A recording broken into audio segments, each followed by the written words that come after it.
Everyone laughed when a struggling realtor took on the abandoned house by the creek, a place locals said was cursed, forgotten, and lost to time. But for David Brooks, it wasn't just another property, it was his last chance to begin again.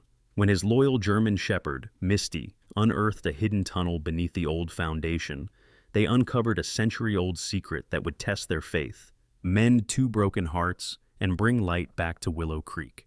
Before we begin, please take a moment to subscribe to our channel, leave a like, and may God bless everyone watching. The morning fog hung low over Willow Creek, clinging to the pines like a secret the forest refused to tell. The air was sharp and smelled faintly of wet earth and rusted metal, the kind of cold that crept beneath your collar and stayed there. David Brooks tightened his scarf and stepped out of his dusty Ford truck, its engine coughing one last protest before dying. He was 52, tall but slightly stooped from years of work that offered more rejection than reward. His salt and pepper hair curled under a frayed cap, and his stubble, 2 days too old, gave him the rugged look of a man who had once cared about appearances, but no longer had time for vanity. His gray-blue eyes were steady, thoughtful, though they carried a quiet exhaustion that spoke of debts unpaid, dreams deferred, and the hollow ache of losing someone he had loved too long ago. He had been a realtor for 20 years, long enough to know that houses could lie. Some lied with fresh paint over rotted beams. Others lied by pretending to be worthless when they held something deeper. He wasn't sure which kind this one would be. Beside him, Misty leaped down from the truck, her paws landing softly in the mud. She was a 5-year-old German shepherd with a coat of black and gold, lean and strong, one ear slightly bent from an old injury. David had found her 3 winters ago, half-starved near an abandoned cabin after a wildfire. Since then, they had been inseparable, 2 strays trying to make sense of a world that had already moved on without them. Misty's amber eyes scanned the tree line with the focus of a soldier on patrol. "All right, girl," David murmured, patting her head. "Let's see what all the fuss is about." The fuss was a letter from the county clerk. A property in the Willow Creek district, left vacant after the death of one Ruth Holloway. No heirs, no will, no claimants, just a weathered structure sitting on state books for too long. If David could evaluate and list it before the end of the quarter, he'd earn enough commission to keep his mortgage another month ahead, maybe 2 if he stretched the grocery budget again. He trudged down the narrow path, boots sinking into soft moss. Misty trotted ahead, tail swaying, stopping occasionally to sniff the air, as if remembering something older than either of them. Through the thinning fog, the house appeared, not so much standing as enduring. 3 stories of warped wood, its porch sagging under decades of neglect, roof patched with sheets of rusted tin. A wind chime hung by the door, its pieces tangled and silent, like even the wind had forgotten how to sing here. David stood for a moment, hands in his jacket pockets, taking it in. He'd seen plenty of wrecks, but something about this one felt different. The forest pressed close, as if guarding it. The house wasn't merely abandoned, it was watching. "Creepy," he muttered under his breath. Misty's ears flicked, her gaze fixed, on the doorway. Inside, the air was colder, the kind of cold that lived in the walls. Dust motes floated through shafts of gray light, settling on a grand staircase that had long ago surrendered to rot. A smell hung in the air, damp wood, old plaster, and something faintly metallic. Misty paced ahead, nails clicking softly against the warped floorboards. David took out his phone and began snapping photos for the report. Cracked molding, broken windows, signs of wildlife intrusion. "Maybe the bank'll bulldoze the whole thing," he muttered. "Save everyone the trouble." His voice echoed off the walls, small and lonely. Misty stopped suddenly, her body stiffened, tail low, nose twitching. She gave a low growl, not loud, but deep, vibrating through her chest. "What is it?" David crouched beside her, following her gaze toward the living room floor. Several planks near the fireplace were newer, the color of raw pine, badly nailed, the grain running against the older boards. He frowned. "That's odd." He tapped one boot lightly against the section, hollow. He crouched, brushing away a thin layer of soot. Someone had sealed it recently, months ago at most. "Guess old Ruth was hiding something, huh?" he said half-jokingly, but Misty didn't relax. Her eyes stayed locked on the spot, unblinking. David hesitated, fingers hovering over his crowbar. Curiosity was dangerous for men in debt. Still, he pried up a board, just enough to peek beneath. The smell hit him first, faint, metallic again, like coins soaked in rain. He shone his flashlight. Beneath the floorboards was a small cavity lined with something reflective. Not glass, not metal, something else entirely. But before he could lean closer, a gust of wind slammed the front door shut with a violent crack, plunging the room into darkness. Misty barked sharply, spinning toward the noise, hackles raised. David froze, heart pounding. Then came another sound, from beneath the open floor, a faint clink, as if something had just shifted below. He whispered, "Misty, did you hear that?" The dog growled again, low and warning. Then, from the hollow beneath the boards, came a whisper of air, cold, deliberate, followed by a single drop of red seeping upward through the wood grain. David staggered back, flashlight trembling. Jesus! The drop spread slowly, as if the house itself were bleeding. Outside, the fog thickened, swallowing the porch, the truck, the world. Misty stood motionless, her golden eyes locked on the hole in the floor, ears twitching toward something only she could hear, something still moving beneath the forgotten house. By the time David returned to Willow Creek 2 days later, the fog had lifted, replaced by a pale winter sun that did little more than remind the forest how cold it truly was. The air carried the clean scent of pine and thawing earth. He parked the truck by the same crooked fence, Misty's head popping out the window, ears twitching with excitement and caution all at once. David had barely slept since that first visit. The sound beneath the floor, the red stain that vanished by morning. It had all replayed in his mind like a film missing its final reel.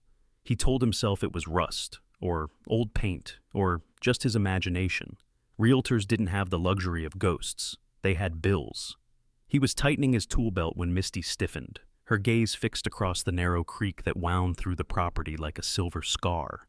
David followed her stare. On the opposite bank stood a small log house, the kind built by hand and stubbornness rather than design. Smoke curled from its chimney, and there, framed by the window, was a woman watching him. She didn't move when their eyes met. A figure of quiet defiance, arms crossed over a thick wool shawl, her face half lit by the pale sun. David raised a hand in greeting. The woman didn't wave back. Then the curtain dropped, cutting her from view like the closing of a stage scene. "Friendly neighborhood," David muttered. Misty gave a low woof, as if agreeing.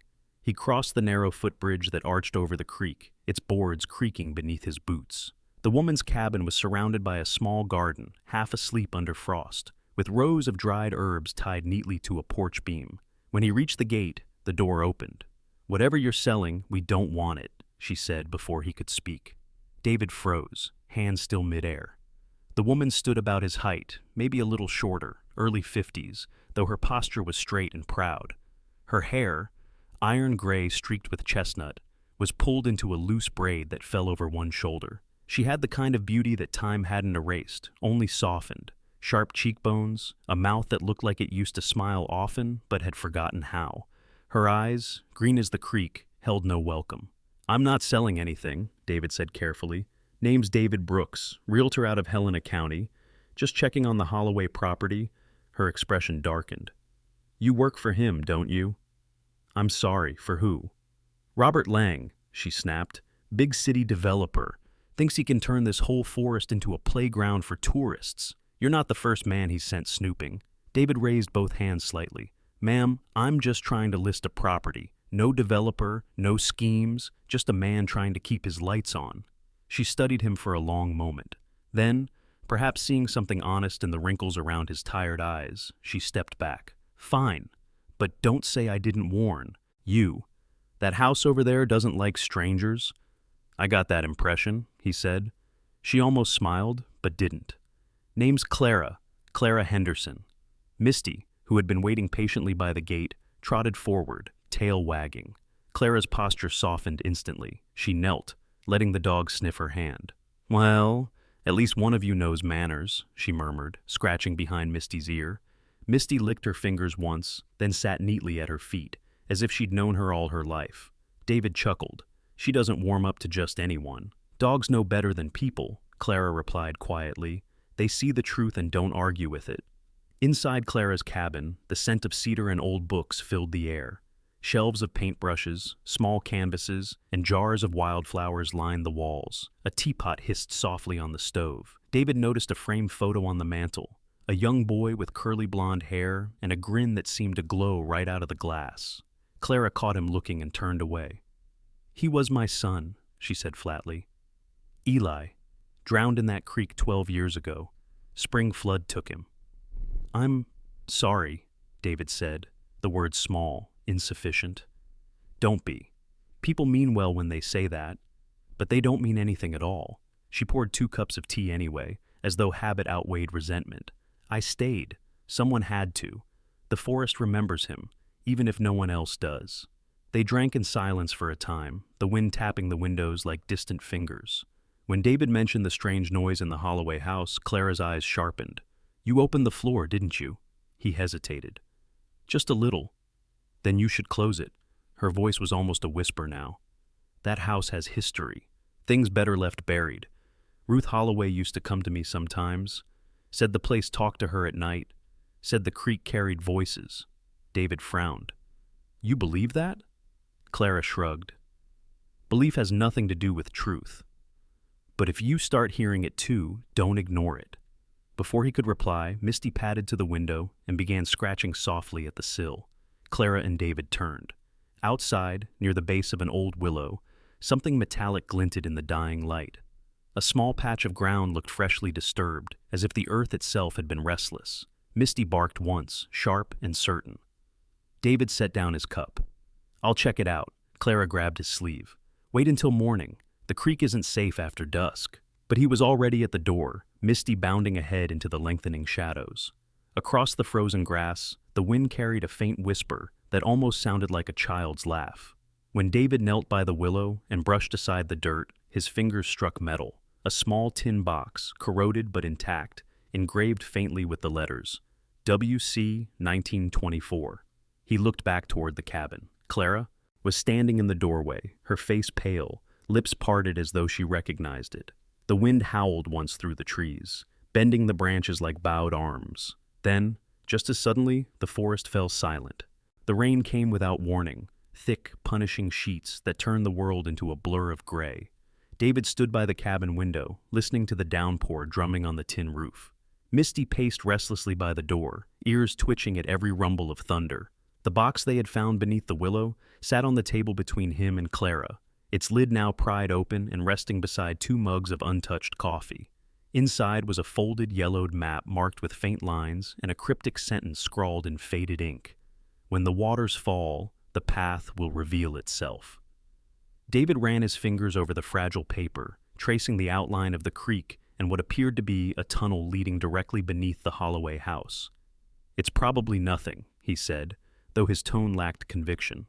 Clara stood by the fireplace, her shawl drawn close. The flickering light softened her stern features, revealing the exhaustion in her eyes. "Ruth used to talk about voices from below," she murmured. Maybe this is what she meant. "My father worked the old mines up north. He used to say the earth remembers. It buries things, but it never forgets." David gave a half smile. "You think this is some kind of mine? I think it's something people wanted to forget," Clara replied, staring at the map as if afraid to blink. The wind howled through the trees outside. Misty gave a low growl and moved toward the door, hackles rising. David frowned, following her gaze.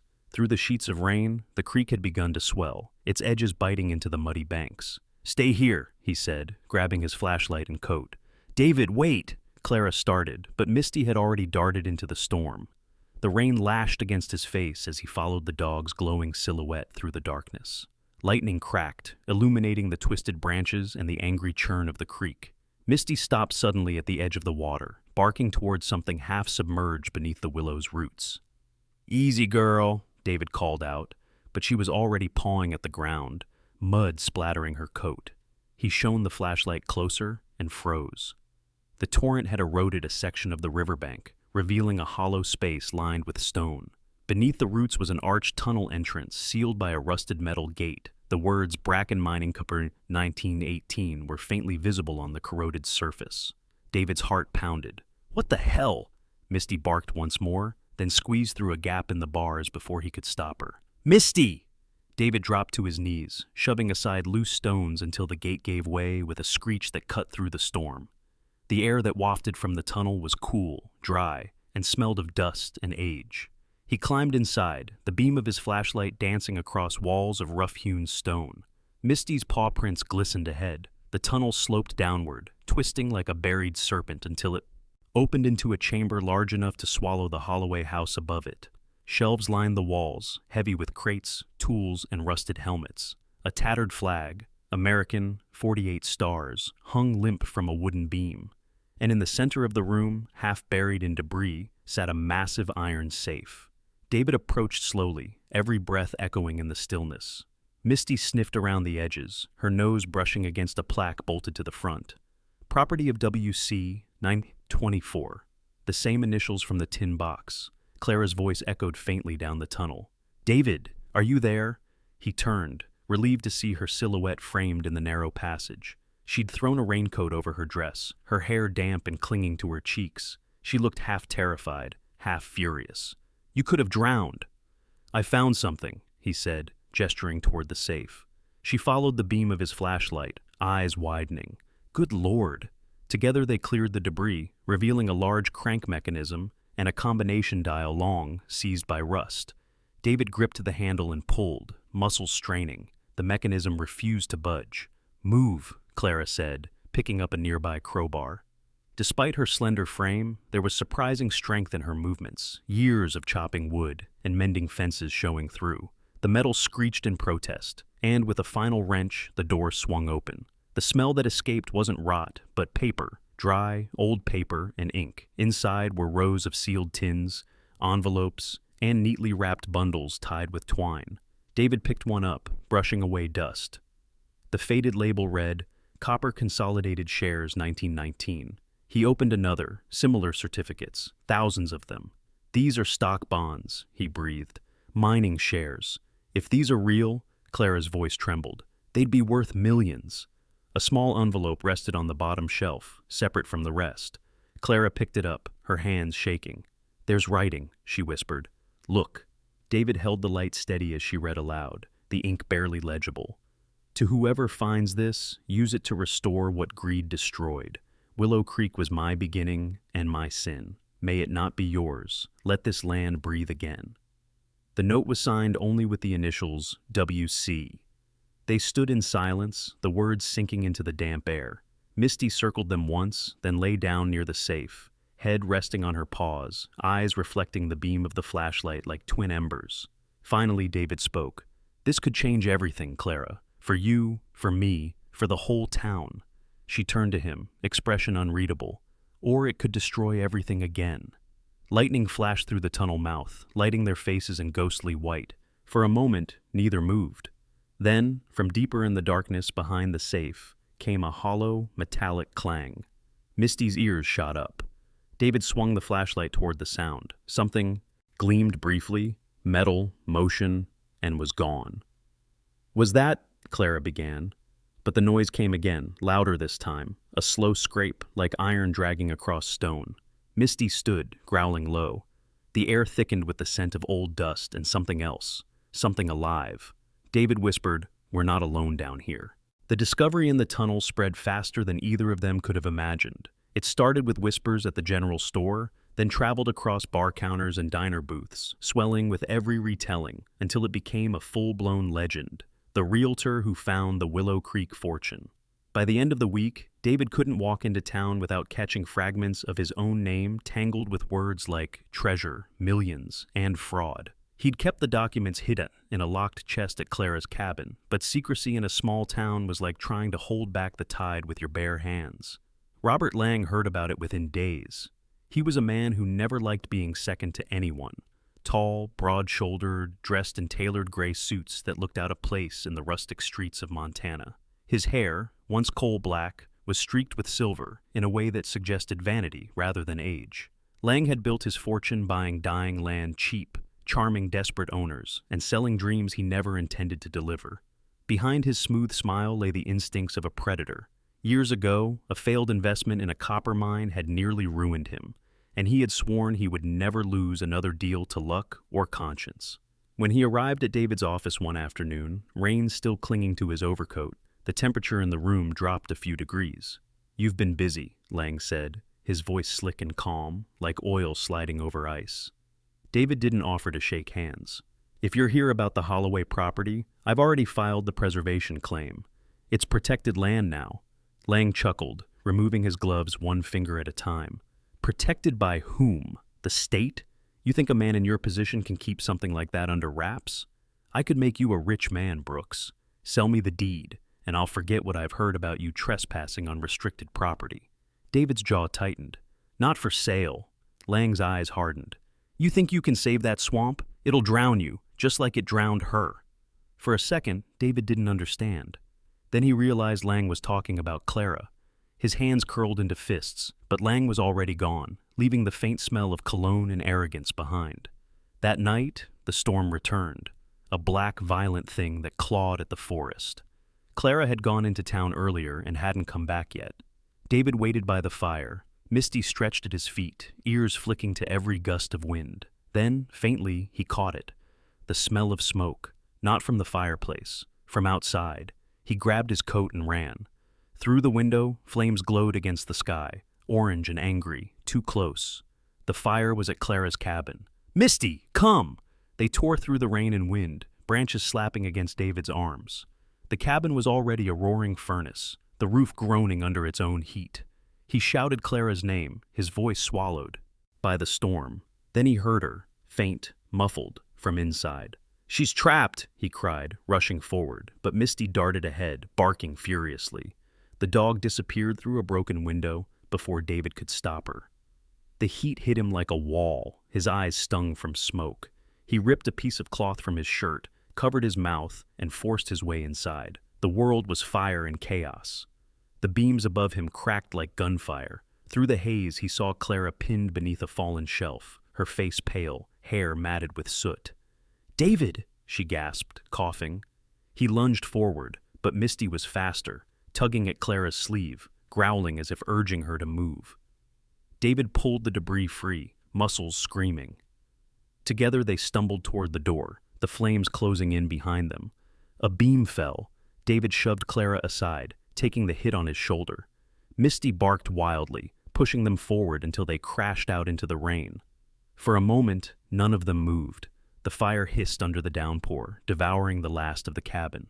David looked around desperately. "Misty?"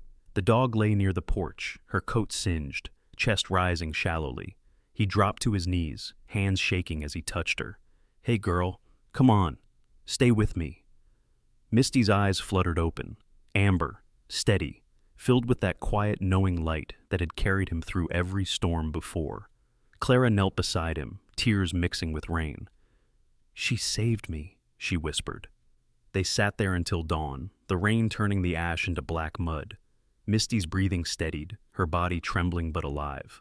By morning, Sheriff Miller arrived, a broad man with sun-weathered skin and a mustache that seemed older than his badge. "Lang's men confessed," he said grimly, "hired to scare you off, but things got out of hand. We've got a warrant for Lang. He's running." David glanced at the smoking ruins. He won't get far. He and Clara handed over the letter from the safe, along with the mining documents proving Lang's illegal claim. The sheriff nodded, his eyes softening when he looked at Misty, bandaged and resting in the truck. "Good dog," he said quietly. Weeks passed before the land healed, but by spring the state declared Willow Creek a historical conservation site. David refused any share of the treasure's worth. Instead, he proposed that the funds restore the forest and build a small visitor center in Ruth Holloway's name. Clara agreed, her smile faint but real, the first David had ever seen touch her eyes. One evening, as the sun sank gold behind the pines, David sat beside Misty on the porch of his rebuilt cabin. Clara joined them, her hair catching the light like silver thread. She looked at him for a long moment and said softly, "You still think you're just a man trying to keep his lights on?" David smiled, rubbing the scar on his shoulder. "No, not anymore." Misty lifted her head, ears, twitching toward the creek where the willow swayed gently. Somewhere in the distance, thunder rumbled. Not a warning this time, but a memory fading into peace. Autumn returned to Willow Creek in a slow, golden hush. The forest had begun to heal, its wounds softening beneath blankets of moss and sunlight. Where Clara's old cabin once stood, a new structure rose, stronger, simpler, built with the care of two people who finally understood that not all ruins should be forgotten. The sign above its porch read Willow Haven, carved into oak and polished by hand. David Brooks stood beside the porch railing, tightening the last screw on a wooden bench. His once sallow face had regained color, the lines around his eyes etched deeper, not from worry, but from sun and laughter. His left shoulder still ached when the weather turned cold, a reminder of the fire that had nearly taken everything. But he no longer saw it as a wound. Misty lay nearby on the grass, her coat gleaming after months of recovery, one ear still tipped from the burn, as if the forest itself had marked her as its guardian.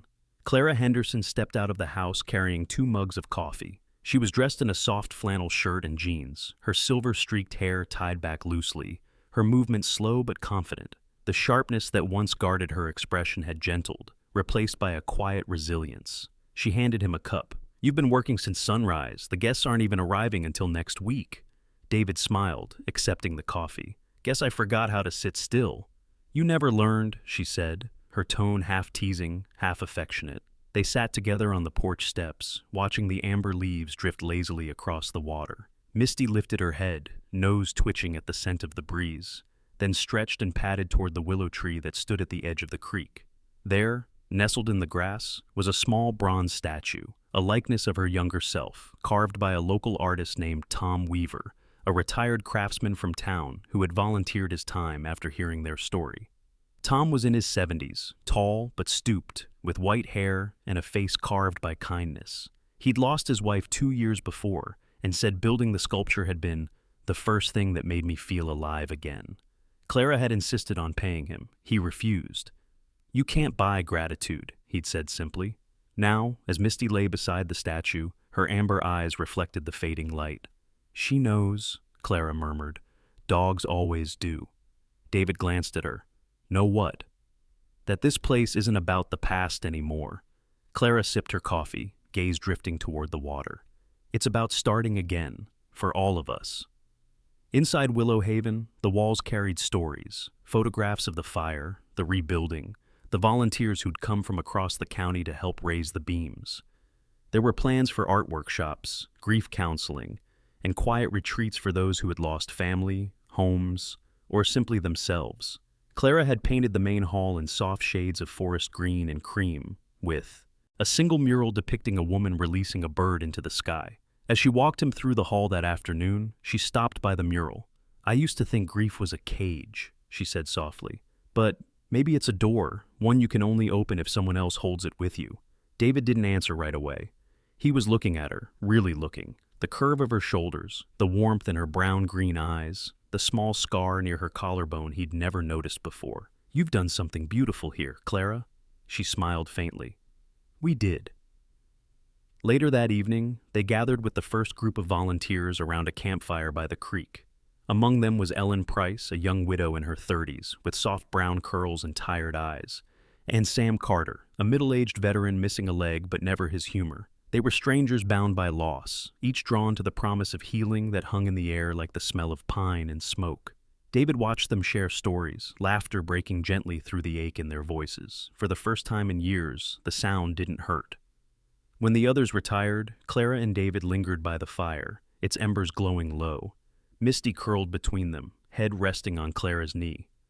"Funny," David said quietly. "I used to think that house was cursed. Now look at it." Clara turned toward him, her hand brushing his shoulder. "Maybe it wasn't cursed," she said. "Maybe it was waiting." "For what?" "For you," she said simply. The words hung there, soft as the night air. David felt something shift inside him, not the sudden jolt of romance, but the steady, certain warmth of belonging. He reached for her hand, fingers rough from years of labor meeting hers, small and steady. Across the creek, the willow swayed in the wind, its branches whispering like old friends sharing secrets. Misty lifted her head briefly, then sighed, content. As the moon rose over the valley, its reflection danced across the water, splitting into 3 shimmering silhouettes: the man, the woman, and the dog, bound not by tragedy but by love, reborn in the quiet heart of Willow Creek. Sometimes, miracles don't come as flashes of light from the sky. They arrive quietly, in the bark of a loyal dog, in the courage of a tired man, or in the forgiveness of a wounded heart. David thought he found an abandoned house, but God led him to a home, a place where love, trust, and second chances could bloom again. Maybe that's what faith really is, believing there is still goodness waiting beneath the dust of our losses. If this story touched your heart, share it with someone who needs a little hope today. Leave a comment, subscribe, and may God bless you, and every soul who still believes in miracles.